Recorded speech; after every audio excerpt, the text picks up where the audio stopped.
One of the areas that I have real concern about, just because I hear about it so often, and it wasn't an issue when I was growing up, is a lot of young guys in particular approach me because they're watching a lot of really intense pornography. And then, another thing is happening. Guys are getting all this arousal from watching other people have sex.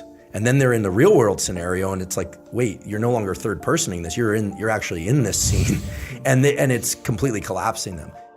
We have to take a step back, and now knowing what we know about testosterone and dopamine and all these things, and ask, what is pornography doing to the brain? People vary, but it should come as no surprise that a lot of these people have trouble with romantic interactions when they do happen. Their brain isn't conditioned to respond to those with no judgment whatsoever, right? I'm not here to, it's not a moral thing. I'm just talking about what I do is I look at things through the lens of biology. Pornography, it creates a strong dopamine rush. These are very primitive pathways that in some ways can overwhelm the dopamine system. Dopamine, it is a non-infinite yet renewable resource. What do I mean by that? Just as adrenaline, epinephrine, is released in response to psychological stressors, physical stressors, cold water, final exams, broken relationship, excitement.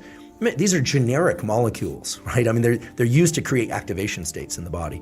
Dopamine is the molecule of motivation, pursuit, and desire. If you have too big a dopamine release, for instance, after a big win, sometimes we feel a crash and we need some time to reset. And that low or depression, sometimes people make the mistake of going out and pursuing more dopamine. We all should guard our dopamine peaks very carefully. A little bit goes a long way, a lot goes even further, but it also takes you down deeper afterwards. This is the basis of addiction. And there's an additional issue with pornography, which is not often discussed, which is that, remember, guys in particular, the brain is a learning prediction machine. And if your brain learns to be aroused by watching other people have sex, it is not necessarily going to carry over to the ability to get aroused when you're one-on-one with somebody else.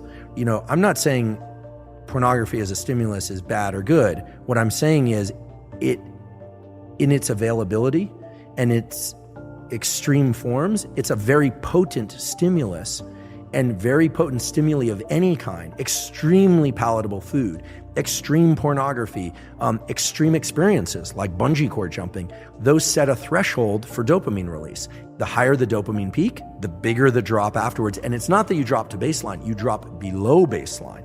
The crash that comes afterwards feels painful. And all that we need to do in order to return to a baseline of dopamine, renew that resource, is to wait and make sure that we don't try and trigger yet more dopamine in that time. So you asked about, should I be taking caffeine in addition to training and blasting music? I always say people differ on this spectrum, but be careful about stacking dopamine. Training itself is a stimulus for dopamine release. Cold water is a stimulus for dopamine release. But if you start doing training, cold water, listening to your favorite music, plus you're taking, let's say, some stimulant. Obviously the stimulants we've been talking about are terrible, but some of the stronger stimulants out there,